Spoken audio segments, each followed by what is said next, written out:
Holy Road. Hey everybody, what's up? It's your boy John Mark Wigan, host on the show Holy Road. Listen, people need to know what's happening in the churches and in ministry in all of Jamaica. It's an absolute blessing. We're really excited to share this. Tune in to CVM. See it happen.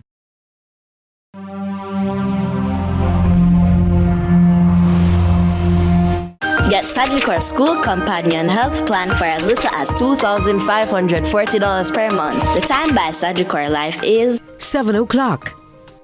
CVM News at 7 Headlines Thursday. Brought to you by Guardian Life.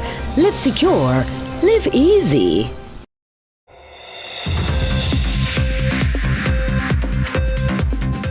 Tonight in CVM News at 7, more murders in Manchester. Carpenter killed in Christiana. Government considers an overhaul of outdated high school placement exams. And PNP bashes by-election decision. Also this evening, Ian Fleming International Airport to offer daily flights come December. In the business report, Hurricane Beryl impacts economic growth, while in sports, Cheyenne Salmon stuns rivals at Zurich Diamond League.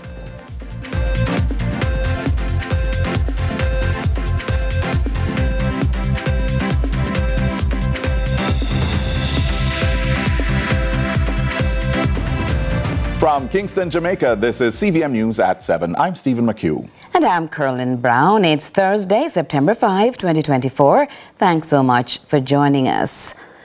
The town of Christiana in Manchester experienced a shocking event on Wednesday when a man was shot dead while attempting to clear a bill at a bar. The incident has raised concerns within the community regarding safety and violence in the once quiet rural town. Adrian Williams reports. The town of Christiana in Manchester was shaken last night after a fatal shooting at a bar at approximately 8 o'clock. The victim, 29-year-old Romario White, a carpenter from Silent Hill in Christiana, was shot by a lone gunman who entered the establishment, drew the gun from the pullover he was wearing, and shot White as he attempted to settle his bill. One resident said he was disturbed, especially since the town is generally peaceful. Christiana is normally a quiet and peaceful place. Me personally, the KFC is supposed to, and I'm saying it's not going to work because Christiana don't have no nightlife. It's a place that goes quiet very quickly. By 8:39, it's a quiet town, usually a peaceful and quiet place. With this activity now, the citizens of the community are going to be uneasy and uncomfortable. Gary Rowe said there is fear the town could start to get a bad rep. The fact is, if there are a series of criminal activities or shootings or murders in and around this area, in and around this region, Clarendon and Manchester, it is going to cause a reaction from the authorities that will affect the citizens and activities, economic activities in the town. And of course also the morale of the citizens. White survived a gun attack last year, August, at a fun day in Christiana. Rowe is appealing to everyone to find more peaceful solutions to their conflicts. And I'm appealing to both citizens and persons who are not law-abiding citizens. They know themselves. We are asking them for a peaceful Christiana and a peaceful Manchester. Manchester used to be very quiet and productive. Crime activity has caused many persons to be suffering, especially businesses and the citizens on a whole. Just Tuesday night, there was also a shooting incident in Albion, Manchester, resulting in a double murder. Adrian Williams for CVM News. Dr. Dayton Campbell, the General Secretary of the People's National Party, the PNP, in Jamaica, has publicly criticized the decision to hold only one by-election in Northeast St. Anne, he has characterized the Prime Minister's move as disgraceful, indicating strong disapproval of the political maneuvering involved. Here's more from Courtenay Lewis. You may have thought that a September 30 by-election date announced for the constituency of Northeast St. Anne would excite the political bases of both the JLP and the PNP as the first time back at the polls since local government elections in March.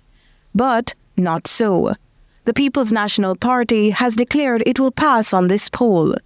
The by-election was called after the resignation of the Member of Parliament, Marsha Smith, on Tuesday. But why is the PNP unwilling to contest the seat? Instead, the party is challenging the motives of the Prime Minister for calling a singular by-election when the South Trelawney seat has been left vacant after the resignation of former MP and House Speaker Marissa Dalrymple-Philibert in September of last year, in addition to the impending vacancy in the constituency of North West St. Andrew following the resignation of Finance Minister Dr. Nigel Clark. Well, I plead the truth in saying that that is not so, because we have said that we are ready to contest Morantby and we are ready to contest Town. Reason being that those by-elections are being called when the next local government election is due in 2028, 3.5 years from now. The point being made here is that we are in the final year. I heard the points about being fiscally prudent and all of those things, which obviously doesn't make sense, and that there's no disruption. We currently are operating without a Minister of Water because we had the resignation of the minister, we weren't told, and because he's now vying for a constituency. When you do a serial set of by-elections, you're going to have the same ministers out there campaigning when they should be focusing on the business of the government. This is designed to help a failing government whose popularity is on a downward spiral. We think that it's waste of taxpayers' money. It takes approximately $25 million to hold a by-election. If you're going to hold a series of them. Now, Marsha Smith was the one that was asked to resign. You have Carl Samuda, you have Mike Henry, you have Babsy Grains, J.C. Hutchinson, all in the departure lounge. None of those persons were asking her. This young lady in her first term, she wasn't supported by the Labour Party. She was used and disposed of. And the Prime Minister is going to say that he's going to find somewhere else to place her. This is just the government trying to use the state to play politics and to settle the JLP internal business. This JLP communication strategist, however, is hitting back at the narrative of the PNP. Morgan asserts that electioneering is not the Labour Party's MO. The Jamaica Labour Party categorically rejects any such assertion or suggestion. I will tell you why. The party has to be mindful of its political considerations, but even more so has to focus attention on the management of the country, management of the economy. And as you said before, having regard to where we are in the scheme of things, we are now less than a year to a general election, as it were.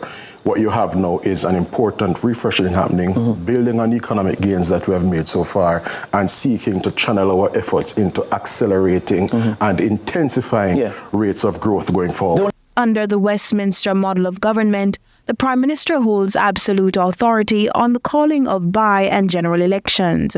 General elections are due in Jamaica every 5 years, with the next general election in Jamaica constitutionally due in 2025. Courtenay Lewis for CVM News. Prime Minister Andrew Holness is making a bold push for educational reform, aiming to address what he sees as a deepening social divide. His focus this time around is the primary exit profile, PEP, criticized by both parents and teachers alike. Ramon Gordon has the details. Prime Minister Andrew Holness says his administration is bullish on educational reform. That's why the government leader has set his sights on high school placement exams, which he believes has created a stark social divide. Only for the bright. And once we get over that and we recognize that every school must perform to the highest standard, so it doesn't really matter which name brand school you go to, you're going to get the best quality education. When we talk about the divisive primary exit profile PEP is the sorting standard for primary learners seeking entry to secondary institutions. Since its 2019 debut, the assessment has been a point of contention, with educators and parents arguing it imposes undue academic strain on young learners. The reality is, we have now stretched over 3 years, and we're seeing burnout among our children. We're asking you to listen to us. We're on the ground. We see it. We're seeing a lack of focus and love of education. And while we embrace the idea and the concept behind the PEP of promoting greater level of creativity, divergent thinking, and critical thinking, we believe some of the challenges lie in the age appropriateness and complexity of some of the tasks the children are asked to do. Holness agrees. it is a travesty in my mind that we place so much pressure on our young ones at an early age, where some may naturally exhibit the ability to grasp information quickly and regurgitate it, that is not a measure of intelligence or creativity. And we distribute our best educational spaces in that way to the detriment of the rest of the society. That's why the Wholeness Cabinet says it's shifting gears. On too much on our kids at an early age. We need to ensure that they can read, that they can function well in a numerate way, that they can articulate, and that they can interface with technology. Yes. Once we get them those core learning skills, the world of knowledge is open to them. In the 2024 primary exit profile, 60% of students achieved proficient scores in mathematics, 67% in language arts, 70% in science, and 72% in social studies, reflecting significant improvements from pre- and post-COVID-19 assessments. Ramon Gordon for CVM News. Stay with us. More news to come after the break.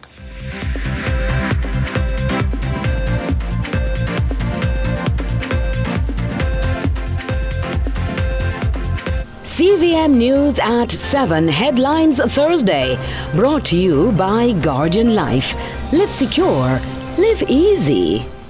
Papa Jesus, insurance gone up again? Or go faster? It gas our insurance. Driver, let's go. Do you really want to stick with the same old insurer? For the first time in Jamaica, taxis, minibuses, coasters, whatever you drive, MIBinsure.com will find you an insurer who will slash your premium by up to 60%. They all claim to save you money, but only MIB Insure actually can. Switch to MIBinsure.com today and save serious money. Crunchy Box for only $8.50. Crunch your craving with the new KFC Crunchy Box. A piece of delicious chicken, 2 hot wings, biscuit, and Pepsi for only $850. KFC, it's finger licking good. Yo, Issa, our schoolboy football look this season. People, them ready, you know. Alright then, pick up, money up. Only for your shield, you make we link up. We watch the Champions Cup and Francis back a cup. Which team are win the championship this season? Yo, Issa, wonder if a school I go finish the league and beat. Which youth I go collect the golden boot and be the favorite for the people? Yo, Issa, we see fans a roll out all about the flag pan vehicle. Looking at the crowd, but loan and support us from school and community too. People nothing at distance, some of this. CVM News at 7 Thursday, brought to you by MIBinsure.com today and save serious money.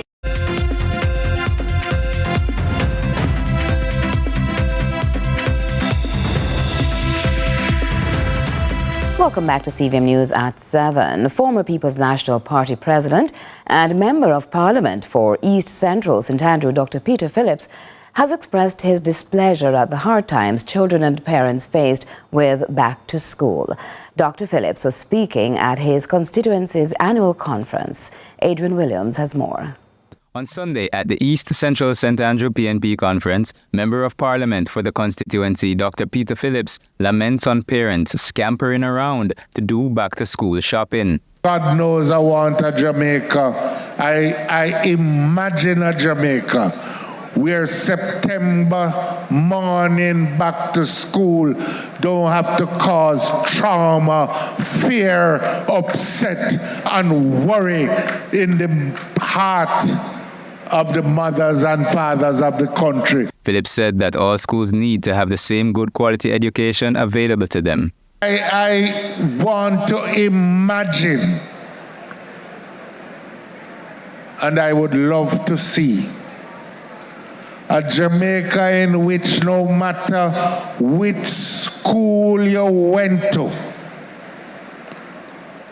every child would be guaranteed a first-rate education, competent in mathematics, English, the sciences, and in the sports. The conference was also stirred with words from Councillor for the Vineyard Town Division, Andrew Swaby. All I would say that by next week, Tuesday, I'll be making some announcement as to how objections are handled at the KSAMC.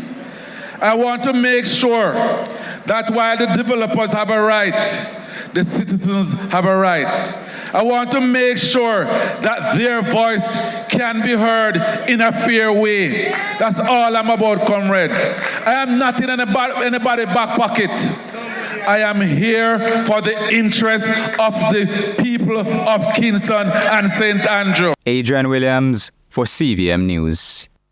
Still on education, Minister Favour Williams says more special needs students will be placed in private institutions in the new academic year. In a media briefing early Wednesday, she also zeroed in on high school fees. More in this report from Courtenay Lewis. Over 100 special needs students are being enrolled in private schools, bringing the total number of special needs students to 460 this year. Minister of Education Favour Williams, at a post-cabinet briefing early Wednesday, says provisions are being made deliberately to facilitate special needs students in the public school system. Of note, there are public spaces in our public schools available that cater to specific challenges and disabilities, but in the unlikely event that the needs are greater, we place them in one of 17 private schools with which we have established partnerships.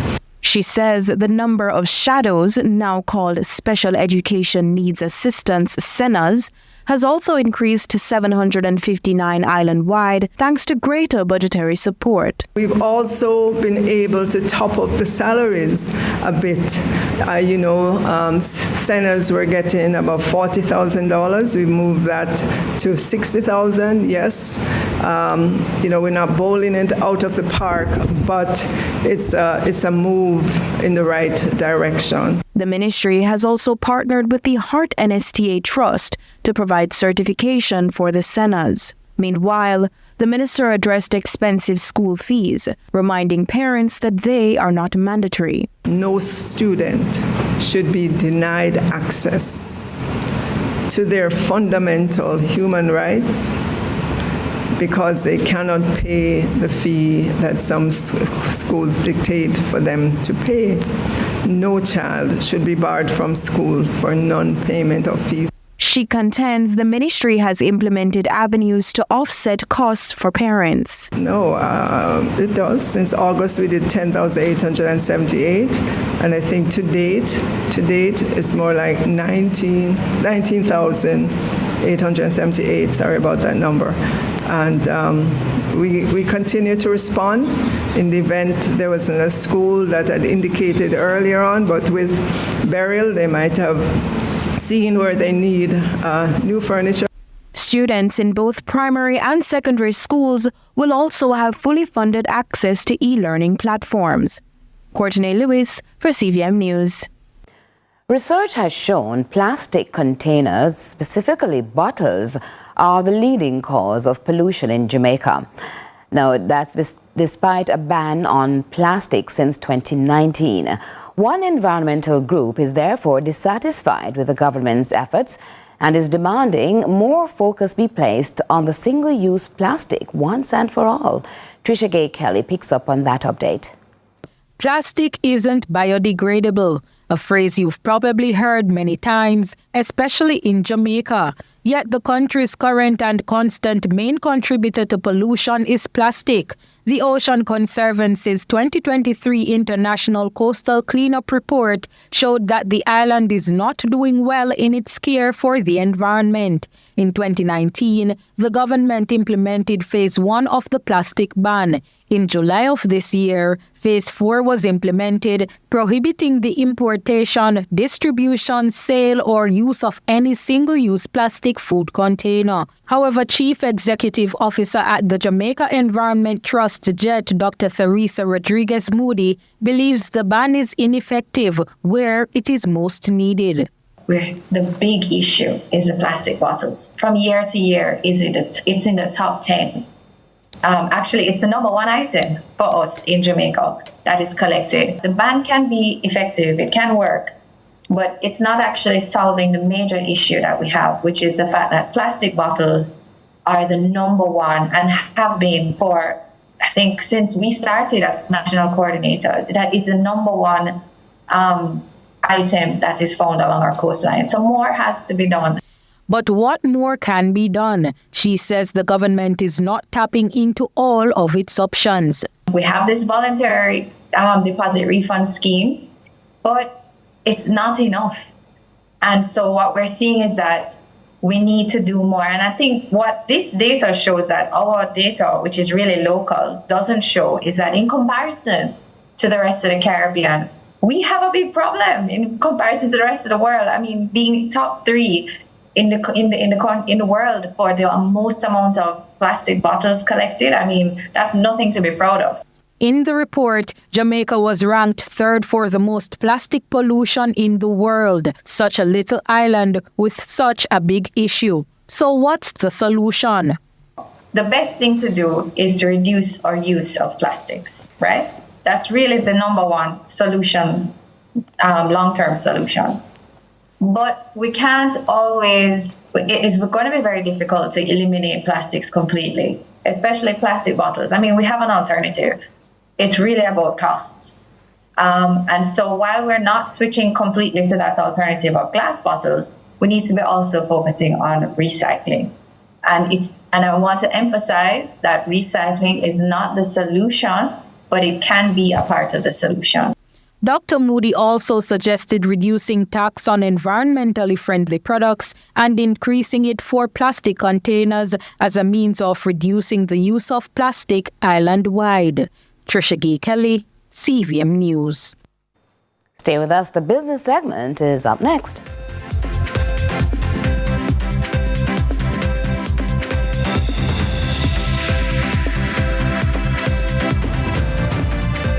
Me, I go show them my way of justice. I'm abused. I need legal advice. I don't deserve this. The truth of the matter is, justice there for all of we. The Ministry of Justice has trained more than 5,600 persons in restorative justice practices. More than 200,000 victims have been supported by the victim services. Legal aid has reached thousands island-wide. Make we talk it out, not fight it out. Call 888 Justice today. Hey, my peeps, get this on the regular. Your HIV status, if you consider the least of a test once a year. Just 15 minutes and your status clear. Cause it might not show up on your timeline and you learn too late, so you're out of time. A progressive future, mandatory. Really long life, our story. You hear? Remember, update your status in a real life. Go HIV test today. Just 15 minutes and your status clear. Really long life, our story. Real long life with a youth coming from the Ministry of Health and Wellness.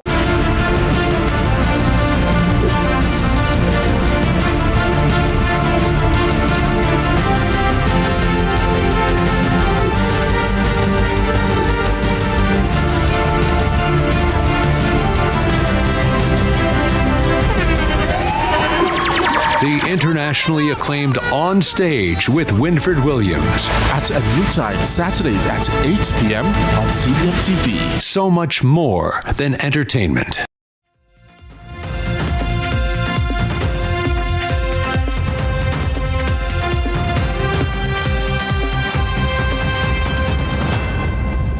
Welcome back. We now go to the Business Report with Joel Crosskill.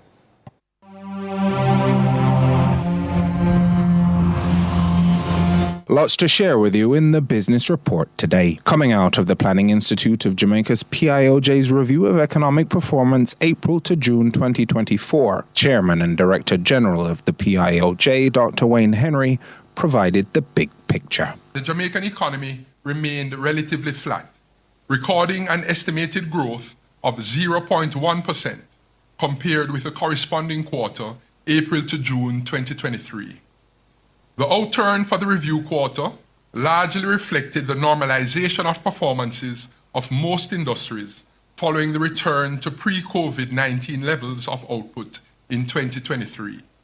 Specifically, the performance mainly reflected the estimated downturns in the wholesale and resale trade, repair and installation of machinery, and the construction industries, as well as a slowing in the pace of growth in most other industries. For the first 6 months of 2024, real GDP is estimated to have grown by 0.8%. The goods producing industry grew by 1.3%, while the services industry grew by 0.7%. The industries which were estimated to have recorded the largest increases during the first half of the year were mining and quarrying, up 12.1%, agriculture, forestry and fishing, up 5%, electricity and water supply, up 4.3%, and hotels and restaurants, up 3.5%. Among the main factors hindering performance during the review quarter included challenges associated with the fire at Petrojam refinery in March, which resulted in the closure of the facility for 38 days, relative to 33 days in the corresponding quarter of 2023, leading to reduced output. And, of course, Hurricane Beryl, which is estimated to have wrought $10 billion worth of damage. While on the positive side, a strengthening of consumer confidence, as well as relatively high levels of employment, supported increased levels of domestic demand for goods and services.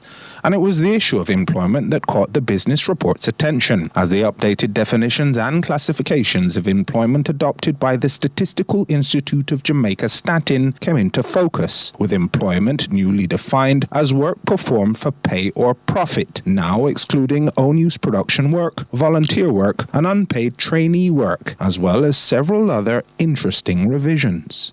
For example, subsistence farming to provide produce to be consumed at home is no longer considered as work or employment. 2. Reference week adjustment. The reference week is now the first full week of the current quarter and no longer the last full week of the previous quarter. And 3. Minimum age limit update. The minimum age limit has increased to 15 years, up from 14 years. And 4, rigorous or strict definition of unemployment. The new definition requires an individual to satisfy 3 conditions to be classified as unemployed. 1, absence of employment. 2, actively seeking a job. And 3, available for work. If all 3 conditions are not met and the person is not employed, then that person is classified as outside the labor force instead of unemployed. Due to these changes in the Labour Force Survey, the January 2024 data is not comparable with the previous reports. Nonetheless, the highlights of the January 2024 Labour Market Survey are as follows. The unemployment rate was 5.4%, with male unemployment rate at 4% and female unemployment rate at 7.1%. The youth unemployment rate was 16%, with male youth unemployment at 13.8% and female youth unemployment at 18.5%. The employed labor force stood at 1,405,700 as at January 2024. Males accounted for 53.9% of the employed labor force, with females at 46.1%. The unemployed labor force was 80,700 persons as at January 2024. For the full fiscal year 2024-25, the PIOJ's projection is more uncertain, ranging from -1% to 1%, largely dependent on the pace of recovery from the fallout from Hurricane Beryl. And that was your business report. I'm Joel Crosskill. We take you to the break with the market summary.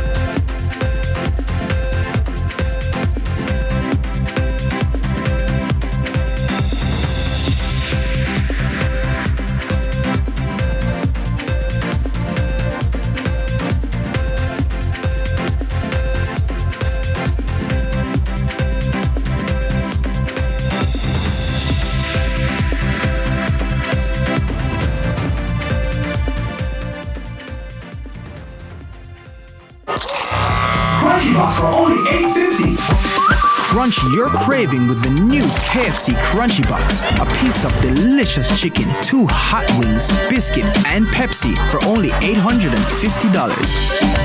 KFC, it's finger licking good. Motorists, as Minister of Justice, I appeal to you, obey the road code, pay your ticket on time, and only go to court if the ticket is being contested. Close to 80% of matters coming to the parish courts are for traffic breaches. Let's work together to make our roads safe and ease the burden on our courts. Crunch your craving with the new KFC Crunchy Box for only $850. KFC, it's finger licking good. The time by KFC is... Our days get a little complex sometimes. Often so many things make sense, yet so many do not. We are being intentional about giving prominence to the big stories in order to clarify and enlighten. Lead Story explains who, what, when, where, why, and how. Lead Story with George Davis, weekdays at 6:30 p.m. on CVM TV.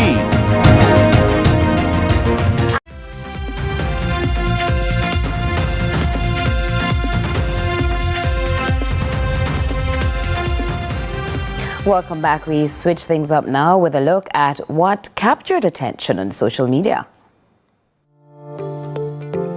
So, what's trending in our local social media spaces? Calabar High School has shattered a glass ceiling with a historic appointment. Cyan Mehe Wilson makes history as the first female principal of the all-boy high school. With 30 years of experience, she's set to lead the 112-year-old institution into a new era of excellence. Here are some of your reactions. At Javel313 writes, "Women leading young boys is definitely not the look you want. You want men to lead these boys. It might sound offensive, but in actuality, they are not going to give her the respect they give to men." At Bones shares, "Miss Wilson, congrats. I left high school 20 years ago and she was in her 6th year of teaching there." At Legacy Creations 89 comments, "We need men to teach our young men how to lead and be the head of their household. We need men to lead our young men to this war. Failing society when you see women start leading men." At Gavin Miaz posts, "The utmost respect for Miss Wilson." At Lynn_says adds, "A lot of heavy lifting ahead of you, Madam Wilson. I wish you all the best for the honor of the school." At Oliver Maximus G says, "Happy for her. She has put in the work." And that's what's trending online today. Continue to share your thoughts with us on X at CVM TV and CVM_television on Instagram. I'm Courtenay Lewis. Now we'll look overseas with international and regional news. We begin with news in the region. In New York, the NYPD is still searching for the gunman responsible for the fatal West Indian Day parade shooting. The details from Pix 11 News. Fool decides to fire a gun into a crowd. NYPD would not let a single gunman stop the biggest celebration of Caribbean culture, although it was a thought after bullets hit 5 people, killing 25-year-old Denzel Chan. They said, "Chief, please don't shut down this parade. Chief, is everything all right?" People were concerned, but people still wanted to celebrate their heritage. But amid all of the positives, the music, fun, and flair, behind the scenes, there was trouble. Police say it started way before the parade or Juve, the overnight celebration. From Thursday to Tuesday, police recovered about 38 guns and made 35 arrests. 13 of those guns were recovered after the shooting near Eastern Parkway. In this police body cam footage and drone video, you see a man being taken into custody who they say had one of those guns. Every last one of those live rounds in there is a life that was saved during that weekend. Police believe the shooting was gangs at work. We believe this was an isolated incident and we believe it was gang related. After the shooting, police say dozens of officers from the Community Response Team, or CRT, immediately sprung into action, helping victims and searching for the gunman.